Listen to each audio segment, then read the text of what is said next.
Testing, testing. A little issue there, but I think I'm live. Hey, KGM and Wibble and Gathering the Magic are here. Thanks for dropping by. This is Bronze Dragon coming at you with a Saturday morning stand-up.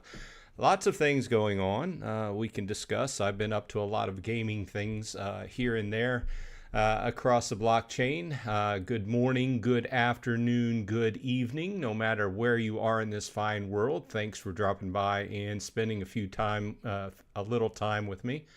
I do appreciate it. If you've been watching my videos, you know that I'm running the gamut. I've been playing a lot of different games and trying to provide a lot of different content. So we can go with whatever everybody wants to talk about.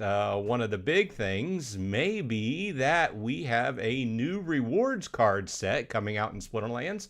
If you saw my video or a number of other videos from other content providers, you will know that it goes live on August 15th. So you have this season. I'm looking at my screen right now, and it is 11 days, or almost 12 days left. So if you still want cards in the present, rewards card set, you need to go ahead and take advantage of this season. Make sure you are where you want to be, or you're where you're going to be by the time the season ends, and decide whether you're going to save up some glint for the new stuff, or whether you're going to go all in and try to bring up what you have, like as far as legendaries and things like that. So it's time to decide. And as teased, I do have a couple alpha drops as far as artwork for two cards that nobody else has.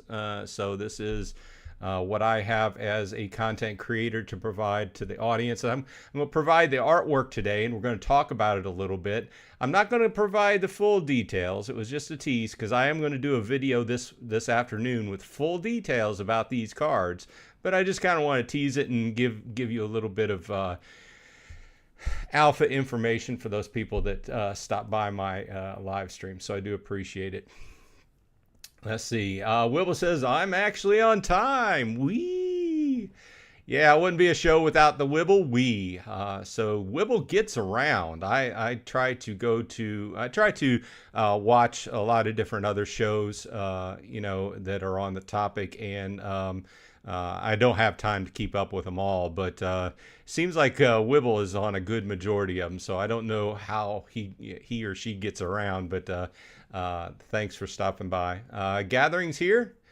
Good morning, all. Soulbound cards will be a big topic today. Yes, they will. And there's one especially that I have to show that is quite interesting, and I wonder if they specifically targeted it at me. Let's see here. Gathering says, is the cost unlock worth it? Looks way expensive for the legendaries, even at the start.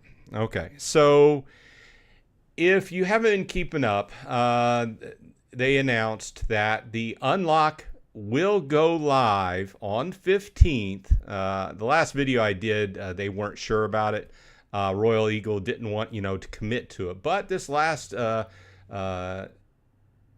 news drop from the team said it will go live on the 15th when the new card set goes live. Okay, so the unlock cost is going to be 10 times. Okay, so let's take a look, and I'm not going to go into detail because I'm sure some other people will go into much greater detail. Let's do a reset here, but just right off the bat, let's just take a look at just a common, right?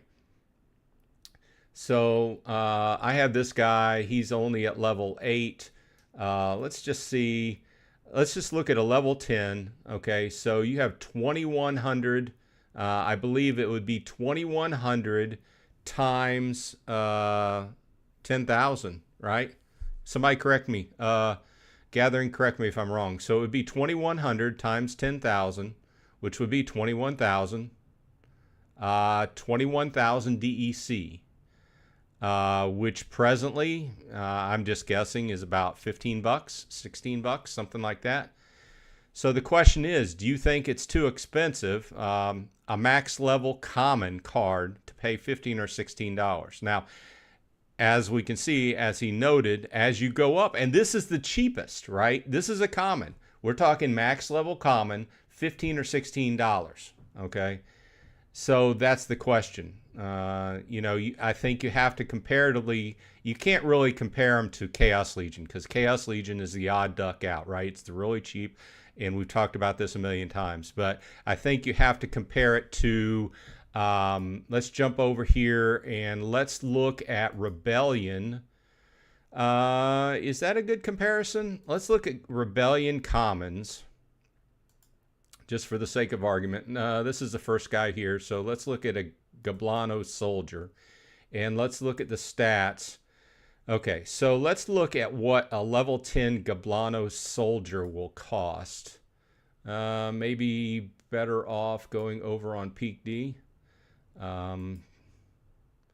Let's check out Rebellion Commons. Well, let's just look at Chaos Lackey. He's the cheapest guy.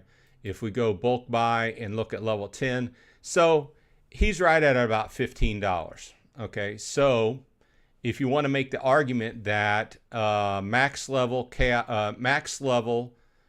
unlock for a common is about the same price as the cheapest Rebellion card.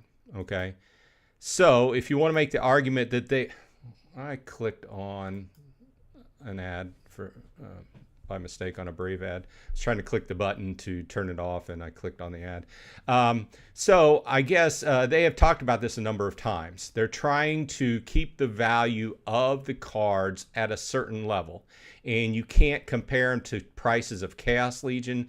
You have to compare them to where they want to be, which I think at this point is Rebellion.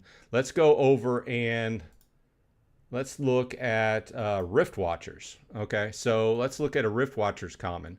I know I'll catch up with chat here in a minute. I'm just trying to follow this line of thought. So the cheapest Rift Watchers is $4. Is that right? Wow. So Rift Watchers has really sank since I looked at them last. So it looks kind of like they were kind of starting off with the level of what the prices with Rebellion are right now, because it looks like just to unlock a common is about the same price as a max level, the cheapest common Rebellion. Okay, not to say, let's go up here to a more these are gold foils. Okay, so the most expensive. That's not a common. Yeah. Is it? Oh, well. Anyway, you get the idea. So my feeling is like I said, they made the price to make the unlock to make the cards worth about the same value as Rebellion, right in that same ballpark. Now, is it worth it? To me, that's pretty pricey. And that's also another reason why I'm not buying a lot of Rebellion cards. I've bought a few here and there, but it is pretty pricey. So I think that my strategy is going to be just picking and choosing. Like I said, some of the more popular cards I may unlock. Some of the cards on my secondary account, somebody brought this up last week, on my secondary account, if I need those cards on my primary account, I may unlock them and shift them over so that I can combine and get them higher level on my primary account. That's also a use case scenario there, not necessarily just to sell them, right? If you have 2 or 3 counts, whatever, you could unlock them, shift them over. But I think, like you're inferring, and I think everybody thinks, is it's, well, not everybody. There are some people that are gung-ho for it, but I think it's relatively expensive. So let's see. Let's catch up with chat. Paul Taylor's in the house. Thanks for stopping by, Paul. Gathering says, "Grats on the alpha info." Yeah, I was surprised by it. The email came in last night. I was checking my email. Pretty interesting. We'll go ahead and bring some artwork up here in a minute. I wanted to get some slides made, but didn't end up doing that. I ended up doing a video on last night. If you caught it, I did a video on the new feature in Golem Overlord called Conquest, which we may play a match or two here in a while if anybody's interested. So anyway, and then I ended up playing Eve the rest of the night and watching NFO Guide's live stream. Okay, so let's see here. KGM says he has the same strategy, going for maxed out commons and legendary soulbounds. And Wibble continues by saying Wibble has no life with a we. Gathering the Magic says they use the idea I had for an ability called Mimic. Pretty happy with that. Slightly different than what I thought, but pretty cool. Yeah, I saw that list of... I'm trying to pull that up relatively quickly. I should have marked that. Yeah. Anyway, I saw that... oh, I know. I do have it. I do have it marked. Okay, so here it is. It's the Peak D article. They put it out. If you don't have it, it is under the official announcements over in Discord on the official announcements section. Either way, what he's talking about are the new powers or abilities, and one of which he did say was Mimic. At the beginning of round 2 and each following round, gain a random ability from the enemy team, which is pretty interesting. This is going to really screw things up. This is going to lead to some interesting matches, that's for sure. Some matches. This is going to be like a wild card. It's going to like throwing Joker into the match somewhere where you never know what's going to happen. 25% chance to gain a random ability from attacker when hit. Dispel removes one mimicked ability to the order they were gained. Debilitations, targeting abilities, ambush, weapons training, flank, reach, charge, and taunt cannot be mimicked. So I think this is gonna be a wild card, basically. I think just from superficial reading through it. Gathering goes on, pretty happy with that. Slightly different than what I thought, but sounds cool. Sounds interesting to me. I'm all for things that throw... you know what I'm for? I'm for things that provide... go against a meta. You know, most games get into a situation where you get into a meta game where, like, there's 2 or 3 strong combos and everybody's playing them, and that's all they're playing. I hate that. This sounds like a card that can throw a wrench into that kind of situation. Okay, so while we're here, we can look at the other ones. Corrupted Healing. Each round, restore 1/3 of max health to allied units, rounded down. Each time a unit is healed, its max health is reduced by 1. Okay, so obviously this would be an anti-like life deck type of thing. Any situation where you're going to be going up against, I guess, primarily life that provides a lot of healing, you might throw that in there. Execute. If the target has 2 or less health after a successful attack, perform another attack against the same unit. That's going to be nice, especially in the match type where, I'm forgetting the name of it, where it's all melee. Basically, melee can attack from all positions. Super Sneak, is that it? Yeah, Super Sneak. I love Super Sneak because I load... My beard keeps getting stuck in my microphone. Hazards of having a beard. Yeah, I love Super Sneak. I load up usually with Kelia. And Wing Break. Always targets enemy units with flying first, regardless of abilities or rule sets. +2 damage if the target has flying. Now, this could wreak havoc in an Earthquake match, because you know people are going to be throwing in flying in Earthquake match.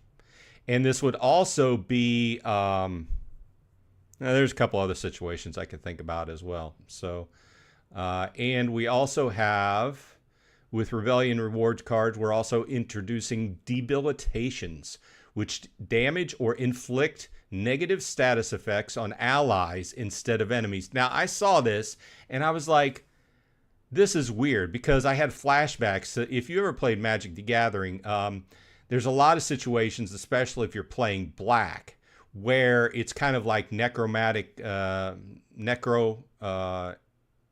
type energy, where you're damaging yourself, but hopefully in the end, you're damaging the opponent a lot more than yourself. That kind of gave me that flash, that kind of setup. Cards with debilitations generally have higher stats for their mana cost. You'll have to decide if the drawback is worth the extra punch. So they're balanced in the fact that you get more power for less mana, but they come with a drawback. And I think we've played games like that. If you've played like Diablo type games, and there's a Dungeons.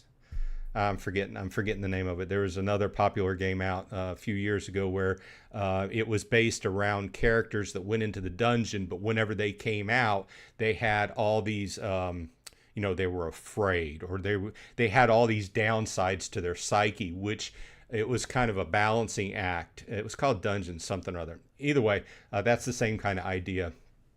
We're releasing 3 debilitations with Rebellion cards. You got Incendiary. Reapplies burning at the beginning of each round. Burning has a 33% chance to spread to adjacent units at the beginning of each round. Then all burning units lose 2 health. Burning can be cleansed. I would really have to think about this. When would it be worthwhile to introduce this type of damage to your team, right? It would have to be a powerful, like, fire monster or dragon or something like that. I could see the storyline from this, like a big dragon, rolls in and throws a fireball or something like that. You're going to damage your own team. A big fire elemental or something like that. So I can see that, but I would have to think about this for a while to see how it kind of fits in with Splinterlands. Electrify deals 1 damage to all allied units at the beginning of each round. Same kind of idea. Some kind of electrical monster, big baddie that you get for a lower amount of money, mana rather, not money. But it does damage to you on a round by round basis. And this kind of brings back the idea of combos we had in Magic, where you could take damage, but then you would have another artifact or something down that gave you an advantage because you were taking damage. But I don't know exactly how these are going to fit into Splinterlands, but it definitely should be interesting. And finally, Weary. Each round, weary units have a 10% chance to become exhausted. I know about that. If you've played Wrestling Organization Online, your wrestlers do become exhausted and you can't use them. And if you try to use them when they're exhausted, they get hurt. And then you can't use them for longer. This chance increases by 10% every round, up to a maximum of 80%. Exhausted units skip their turn and cannot retaliate.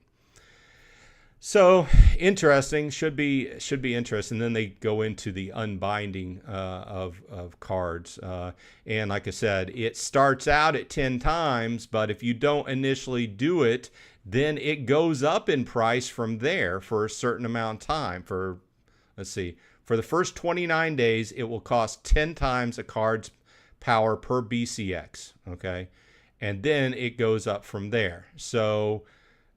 Looks like up to 180 days, which was what, 6 months. So if you try to unlock cards at the end, you're paying through the nose. So I think the takeaway here is if you have a plan to unbind cards, do it within the first month. Seriously. Otherwise, you're going to be paying more through the nose than you would be. Let me get a drink. I know I kind of went off on a tangent, but I wanted to cover that whole subject matter before I went back to chat. Lots of good information. Let's see what everybody's saying.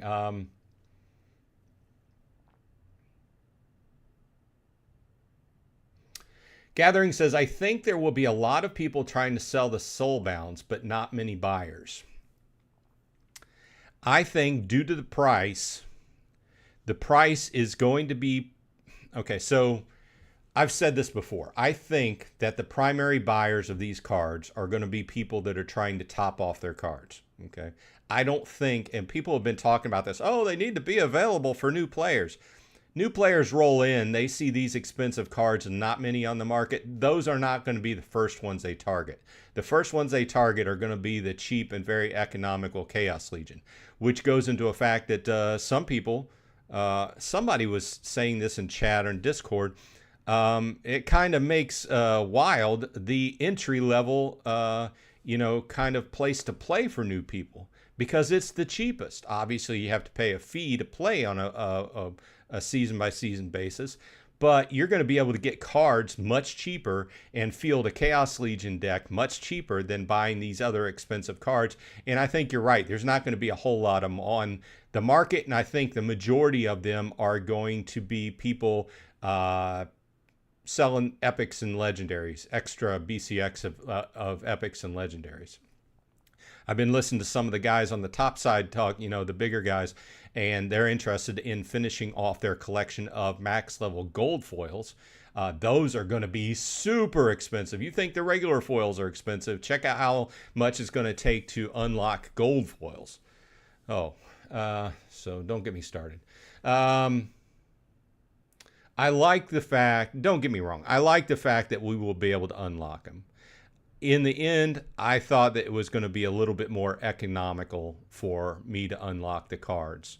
These cards are, for all intents and purposes, proof that I invested time and, like Dwayne says, time and effort, or time and attention, okay? That I invested time and attention and a lot of money on the side to get SBS and stuff like that and invest it and stake it. To be able to get these cards, and then on the back end have to pay such an exorbitant amount. Basically, I could go in and I could just buy Rebellion cards for what these cards cost to unlock. Okay? Give or take, right? In the same neighborhood, right? So, I don't know. I think it's more expensive than what it should be, but, I'm not the one doing the math for the team. Alex T is here. Unlocking to rent certain cards might be the move, but probably not. Interesting. Unlocking to rent certain cards might be the move. Oh, unlock them, then rent them out. That's another option. I haven't fooled around with the rental market lately. Maybe if you do a lot of renting, let me know if it's gone up. It's been since I did the video about Splinter rents going offline. I used Splinter rents for years, right? And when it went offline, I kind of just took everything off my rental account, and basically nothing's renting out right now. But at that point, about a month ago, there was just like, I don't know, I'd be lucky if I got like 5 or 6 DEC a day, right? Just chump change. So let's see here. Jabby Saints is in the house. Hey. Welcome. Or that's said wrong. That's almost like the Fat Albert. Hey. You could also do hi, which is that other show I used to watch. Yeah, I can't remember the name. Too much information in my head, and certain information just goes out. Alex T says, though, I personally believe unlocking it is going to be useless. The new rewards set will make most of the old rewards cards irrelevant. Well, that's an interesting thought. It's a fine line because I've played card games for years. The card games have to continually put out new sets with cards that don't necessarily like copy old cards with new arts. They're continually having to come out with new powers and new abilities. And there's a risk of each set that comes forward getting stronger and stronger and stronger and having a power creep. And part of the hard part with releasing these new cards is keeping the power creep under control and keeping value on your older cards so people will actually want to buy them and collect them. Okay, so obviously if the newer card set is a lot stronger than the older card set, nobody's going to want the older card set. They're just going to want to buy the new card set. And then the prices of all the older cards, which we're seeing, have went down. I haven't looked at them in the last week, but they have been relatively affordable compared to what they used to be. And that's kind of a downer. You know, it's kind of a downer because that's kind of the opposite of what most collectible card games do, right? Most collectible card games, you know, you rely upon the older cards, select older cards, really maintaining a lot of value, and not just maintaining, but the value going up. So part of collectible card games is buying cards, collecting them, and reselling them on the aftermarket down the road and trying to make a little profit. That's part of the game. But, you know, we've discussed this as far as how Wild is going and that. And I don't know. It's going in a weird situation. But I do like the... who doesn't like a new set of cards, right? Let me see here. I'm sorry I did not... do more to prepare for this, but let's do this. Copy image. I think what I'm going to have to do is I'm just going to have to do a snip. I wanted to prepare a slide for this, but I failed. So here we go. Here's the first one. Here's a little information drop. Not a lot of information. It's art. And once again, I have two cards. This is the first one. I will drop the full details in a video later on this afternoon, so please keep a watch out on my channel for that. The name of this card is Grifzy. And it is a death card. I'll tell you that much. So, any thoughts on what possibly this card could be? Just any guesses? So let's go ahead and while everybody's checking that out, kind of catch up with chat. Gathering says, I hope they don't release all the cards ahead of time. I want some surprises on launch day. I don't think they're going to release all the information because they only sent me two. So I'm assuming they sent each content provider that signed up 2 or 3.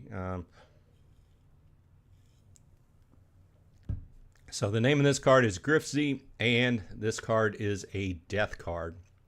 And I like any card that's got like some thief action, something that you would look at and say, oh yeah, that'll go in my damage deck, you know, as far as melee. Let's see, what everybody said. Dehota's in the house. Welcome. Yo. Justin's here. New name. Thanks for dropping by. Appreciate it. Bronze Dragon, nice to see you going live, my friend. I'm Atlas Earth player and love your content. Well, thanks. I appreciate it. Let's go ahead and shift this over. We'll bring that back in a minute. But I am playing Atlas Earth and also providing a lot of coverage. I have a lot of new subscribers because of Atlas Earth. I'm in this situation right now where I have 150 parcels and I have hit my 15% boost with my badges, and I'm just in this waiting period and saving period. You can see I have a little bit over 1,200 Atlas bucks. I'm saving up for 7,000, and I'll do a video where I buy all 70 parcels at one time. So it should be interesting, and that will that will boost me up to 220, and that will be the next level for me in game. So, and for some reason I cannot grab this and move it. Okay, here we go. So that's where I stand in Atlas Earth. I'm in savings mode. If you're playing Atlas Earth, they do have a bonus to the arcade games this week, an extra 50% bonus. You get extra 50% Atlas bucks. It only applies to new games. So new games you download and start using. It's not games you're previously working on. So I downloaded a couple and I'm working on them. So there's that. If you're interested in playing Atlas Earth and earning a few extra bucks a month, check out the show notes for my referral code. It'll get you an extra 200 Atlas bucks when you hit 11 parcels. Would appreciate it. I get 100 out of it too. So anyway, that's where I stand with that. Thanks for joining, Justin. Good to hear. And I'm pretty excited about the game because it's pretty easy to play and it's mobile and it's not on a blockchain. But they're expanding rapidly. I mean, they've went live in several new countries just in the last couple months. So KGM says, Bronze Dragon, if my next tier is 290 plots, should I stop at 290 or 289 in Atlas Earth? You know what? Let me get back to you on that. I would have to check the math. Let's check. Please bear with me. I have to find my link. Just checking here. Because I do leave most of the links in all of my videos, which I've been thinking about.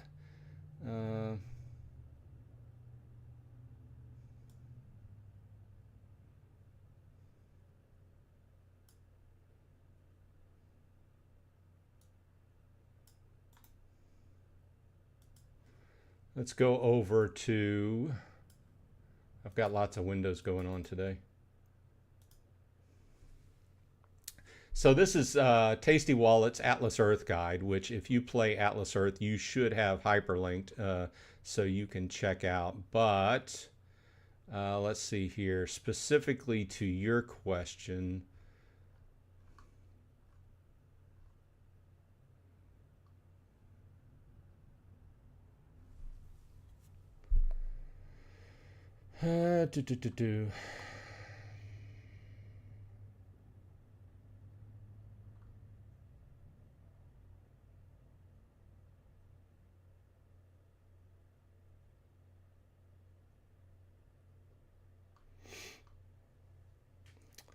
Yeah, I'm not. I should link this.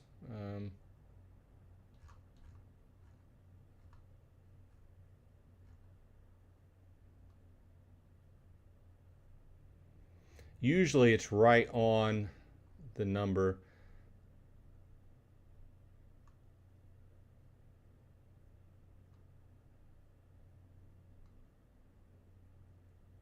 This is 150, 31, incremental to 290. Okay, so that tells me that you can go to 290, but then you need to stop. Don't go to 291. So that's the level.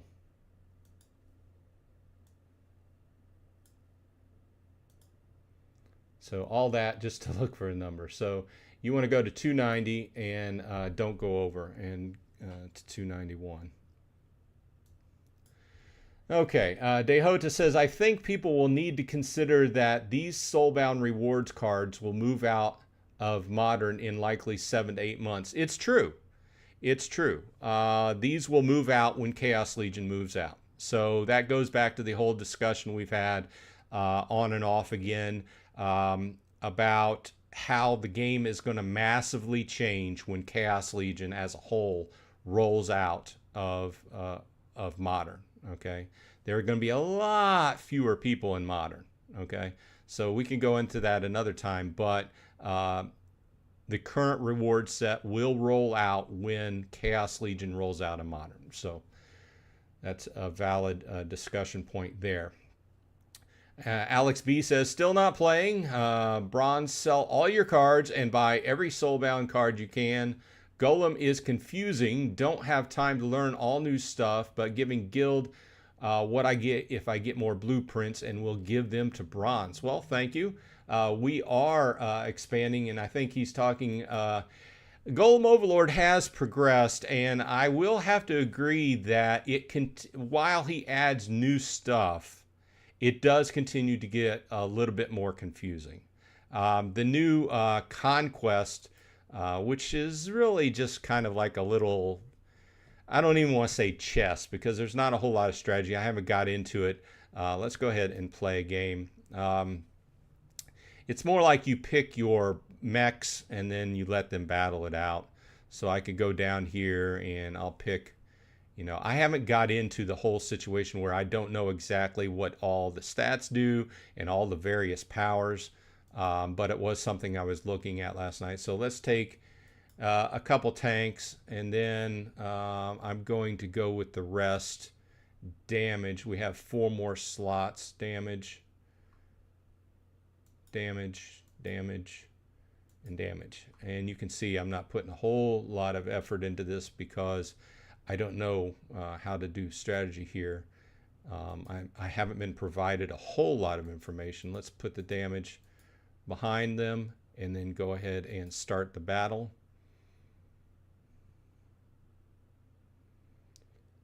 And let's go ahead and play, and you can see that the game plays out. I'm up here in the red diamonds.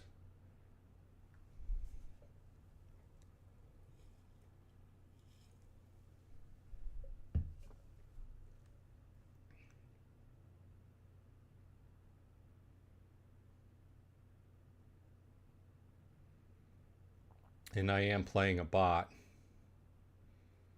Looks like I'm doing, I don't know. I really have to sink my mind into, you know, how to get better strategy around this, because as far as I know, you know, like I said, I was covering it last night just because it was something new, interesting to look at, and it's something in very pre-alpha.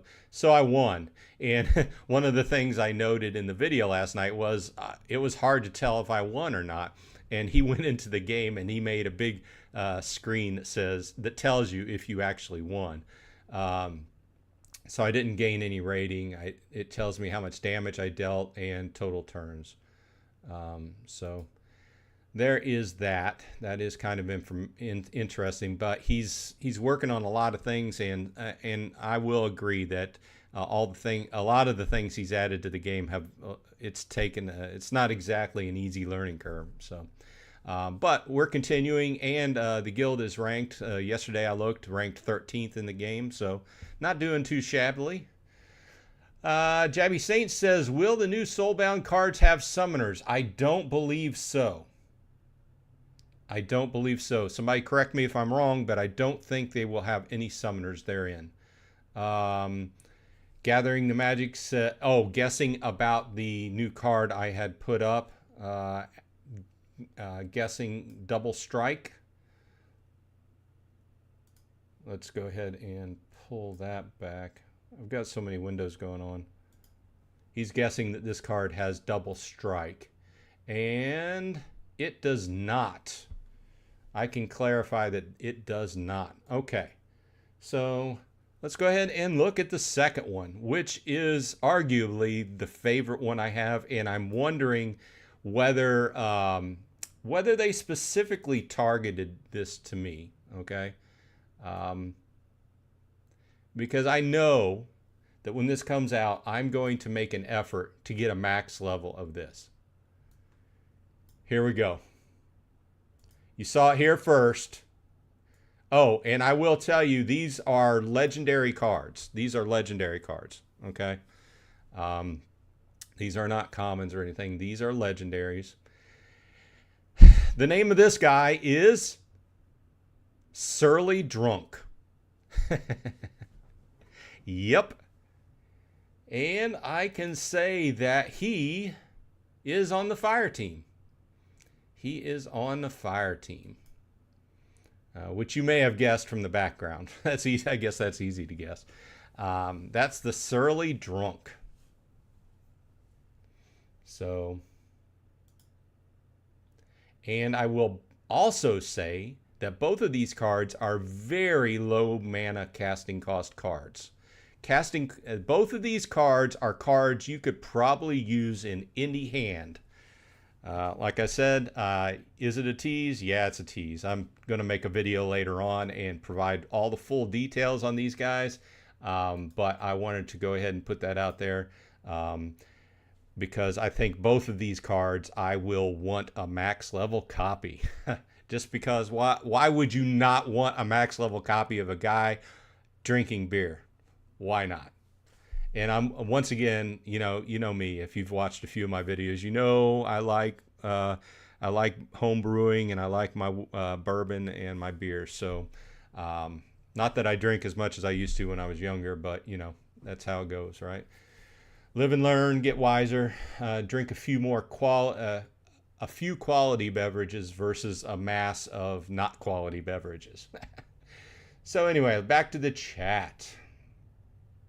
Let's see here. Gathering the Magic says, or Mimic. Dehota says, I predict this card will be double strike and that attack flying creatures first. What was the ability called again? Jabby Saint says it will have electrified debilitation. And then he says wing breaker. Well, all good guesses. Nobody's got it right yet. If somebody does get it right, then I would admit it. But I will put out, it's not going to be an overly long video. It'll be a video that tells you, shows you the exact card art and what the card looks like at max level and goes over the details. And that'll be later on today, probably in a few hours. I usually post them at dinner time here. So, and yeah, so, okay, let's go back to chat.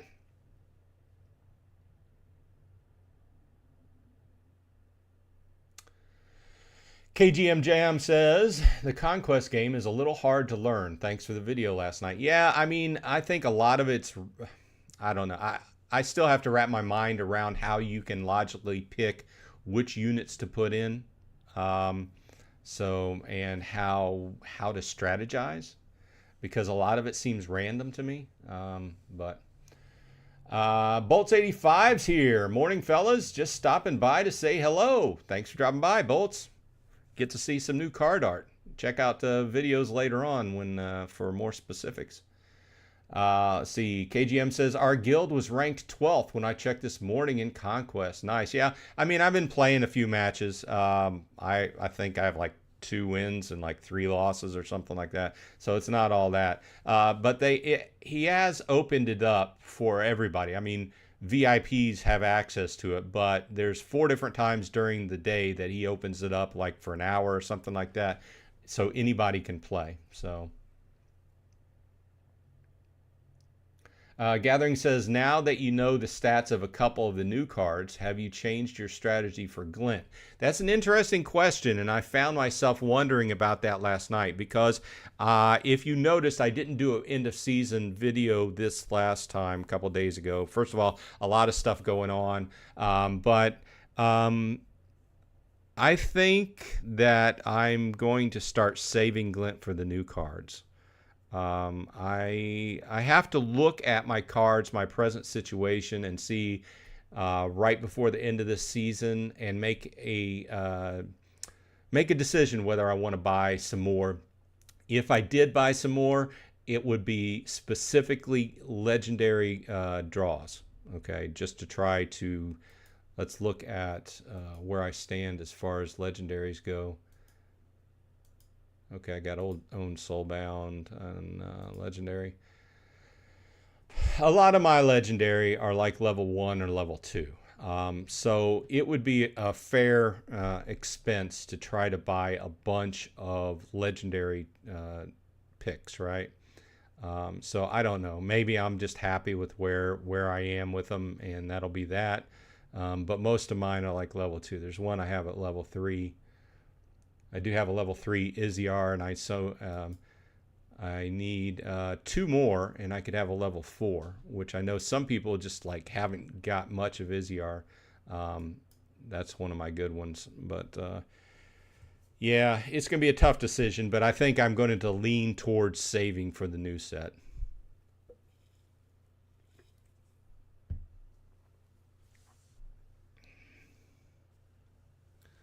Let's see here.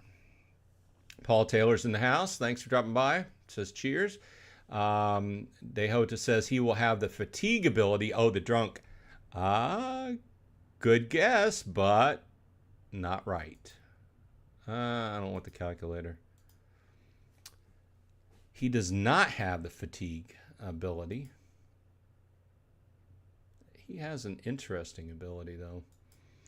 How it fits in. The one where he can miss because of fatigue, yeah, he doesn't have that. Or really because of being drunk. Yeah.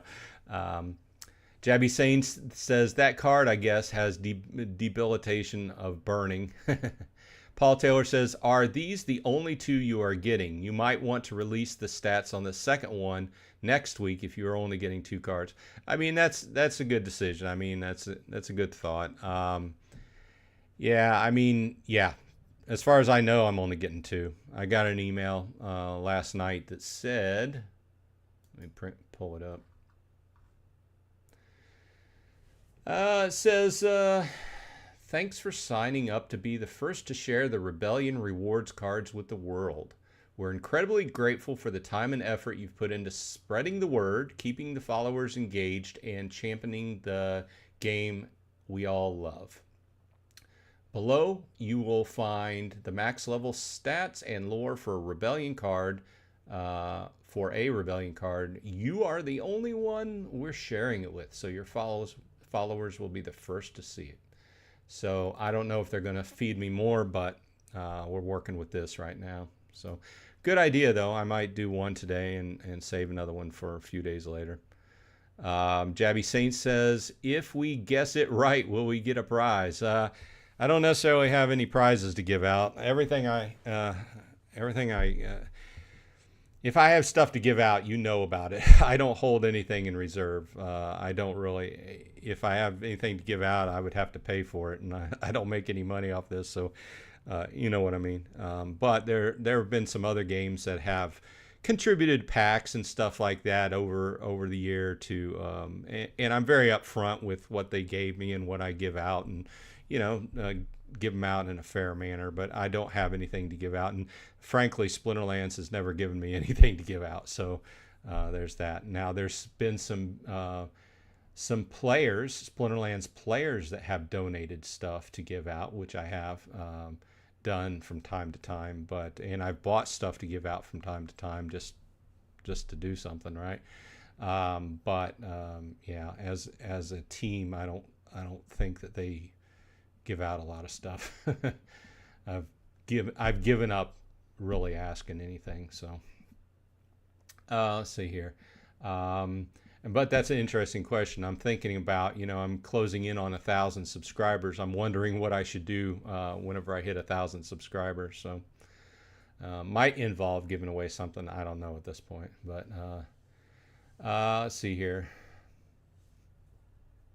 Gathering says, I don't even have one Iziar or Uset. Wow. That's amazing. I can only say I've played Uset a few times. So I've got, these are cards which I would like to max out, like when people put their cards up for sale, but I know these kind of cards are going to go up and they're going to be like $30, $50, $60. Stuff like that, because you got to think about it. You got to look at what it costs to unlock them, and then you have to have a profit margin, right? Whatever profit margin you're trying to get. So they're going to be extremely expensive, and I just don't know if the value is there for me to go ahead and buy them off of the market. I might unlock some, transfer them over from my secondary account to help out my primary account. I might do that. because there might be a few instances where I have enough over on my secondary account to max out my cards on the primary account. Who knows?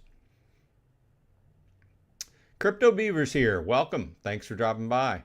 I have been saving glints for months. I have 1.6 million in the bank. Nice. Waiting for the new reward set to arrive. Nice. I can see Crypto Beaver sitting there just rubbing his hands, waiting for him to come out. Paul says 5,000 DEC for the regular foil. And Joffrey is here. How do you like the Gator interview with People's Guild last week? I liked it. I really liked it. I like Gator. But you all know, if you've been watching my videos, I work with a lot of developers. I'm used to talking to developers, and he has his manner and his execution and how he talks is straight and to the point. He gives out facts, and that's how developers are. They're much different talking to a developer than a sales guy, like say Aggie or something like that. You know, so a lot of salespeople are light on the facts and are very good at flowery speech and talking about things, and that's what makes them good at their job, right? And then there's people that are good at other things and get straight to the facts. In that, if you haven't seen that, you need, if you haven't listened to that, you need to go look at the People's Guild most recent interview with Investigator. He put out a lot of new, interesting facts. Exactly, no dancing around the topics. Exactly what they're working on. Really in-depth answers, and I like the fact that there was so much information flowing that the guys just sat there and let him talk for a long time, because he wasn't just bullshitting. He was just putting out straight facts, right? Just, this is happening. This is happening. We're working on this because of this. We didn't work on this because of this, etc. I like those kind of interviews. So Paul Taylor says chock full of info when he's on. Yep, you're right. I agree. Lee's here. Sure. Ask a Atlas Earth question. We've got about 10 minutes, 8 minutes left here. Go ahead. Go for it. I might do the, Jabby Saint says, I might do the same, transfer some Coastal Sentries to my main to have a max one. You know, that is a card that has surprised me that I really like. And if you're not, so this is a common. Look how many extra BCX I have of this. But it has got double strike. And if you throw this, there's a lot of several different situations you can throw this common into, and it shreds. I mean, especially like I said, going into the super sneak. Oh, this one always makes my super sneak. It shreds. But you're right. I have this maxed out. I don't know what I'm going to do with this. I might unlock them and transfer them over to my secondary account to make a higher level over there. Not quite sure about that. Joffrey says a lot of insight behind the scenes. I completely agree. Jabby Saint says prop. I don't know what that means. And Alex B says, water is the best deck. I love a water deck. I love a water deck, and it's very strong. Paul says, it's king with the best summoner in the game, Passiblis. Yeah, water is very strong. That leads me to believe, wonder what's coming up next. Because, you know, they've got to try to keep these, as these new card sets come out, they've got to kind of average him. And it surprised me because, you know, back in the day when I first started, guess who was the original, like almost I don't want to say overpowered, but very strong, quote unquote regular summoner. Yeah, you're right, Alex Stormbringer, right? Still love him, still love to throw him in. And frankly, over the last couple of weeks, I've been really considering whether to level him up. I've got a level 4 on my primary account, which doesn't do a whole lot unless I'm playing like a silver level brawl or something like that, and a level 3 on my secondary account. he was the first summoner I bought when I first came into the game, you know, and I loved throwing him out there. And that's also why I bought a Ice Pixie. I love Ice Pixie, and that's one of the cards I've had since the beginning. It's just I ended up maxing it out lately. This is a great low mana card. Brings flying and also shatter with 2 damage and is pretty fast at 5. Love that. In either way, I bought that at the same time I bought Ulrich. But I agree. Hey Lee, what's your Atlas Earth question? And hey Joffrey, I have been checking out Alluvium. I did sign up for an account, and I've been watching like probably too many videos this week while I work out, because it's not straightforward. I want to know what I'm getting myself into, and I know it's a side chain to Ethereum, but anytime anybody says something to deal with Ethereum, I'm very jumpy due to those gas fees. And I know it's a side chain, but I know that once I get into it, I'm going to get hit with some kind of gas fees, and I want to know exactly what I'm in for. I understand that people are reporting a lot of profits. It's not exactly straight up my alley as far as the gameplay, you know, hey, collect pets and level them up and battle and stuff like that. It's not really up my alley, but I do want to take a look at it, and I'm doing my preparations for it. I just wanted to let you know before you said something about it. Paul says, first card I bought way back was Haunted Spirit. I do have an alpha Haunted Spirit. That's on my secondary account because I have most of the alpha set. I don't have the legendaries, obviously, because too expensive, but I have everything else all the way up to epics. But either way, I liked Haunted Spirit was used a lot because it was a nice low-level tanking with healing. There's a few other cards. I guess right now there's a red one.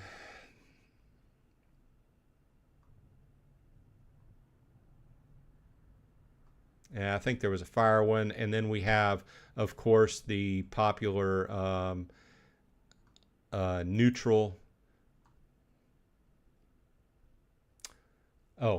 Zenith Monk also has low mana healing. And there's a few other that's kind of fit into that situation where they were low mana, they would tank, and they had healing, which made them a good choice.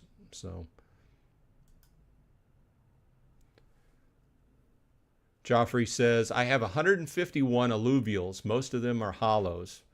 And he believed in that so much he said it twice. But yeah, I've been watching the videos, and I'm trying to come up to speed before I jump in. This week has been kind of crazy with a lot of different videos to cover. Paul says Cerebrus. Yes, that's what I was thinking about. Because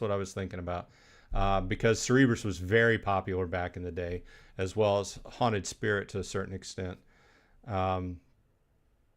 Joffrey says, it's a couple dollars to transfer a couple hundred, and then that's it. It's on Immutable X Layer 2. There's a ton of free to play, and you can just can sell anything you get. Yeah, I'm still looking into it. I will try it out, and I will post a video on kind of first take and everything. But those kind of videos actually take a long time to make because you have to go through the whole process of setting up and getting into the game and everything. And then you have to edit it down to, because you don't want this big, long 3-hour video or whatever, So either way, I just wanted to let you know I'm doing it. Paul says, love the beta days when they got in the game. Yeah, I mean, a part of me, and I know we're getting down to the bottom of the hour, but a part of me is dreading one of the reason I primarily left playing Magic the Gathering, and back in the day, I would go down to my local comic shop or card shop, and I would play tournaments and stuff. And I never did anything huge. I went to a few major tournaments, but never placed. But I liked doing that type of thing. But as Magic progressed, and what we talked about earlier, they have to continue to add new powers and change the quote-unquote metagame to keep people interested in selling new packs. And what happens is, over the years, the game continued to just get more complicated and more complicated. And that's frankly what drove me out of the game. Okay. And I'm seeing that kind of start happening in Splinterlands. Although Splinterlands is an auto battler, you still have to know how the cards fit and work within each other and have strategy to be able to combine the right cards.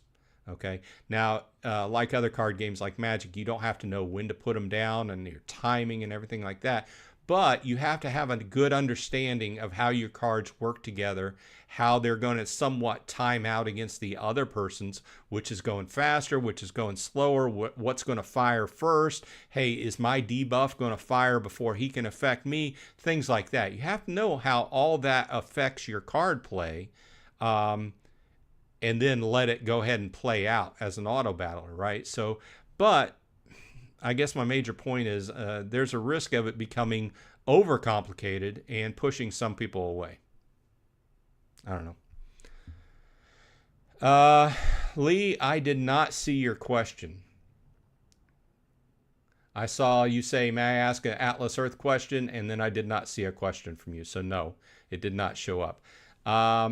Joffrey says, Splinterlands prints way too many new cards and way too many. Well, I don't know about that.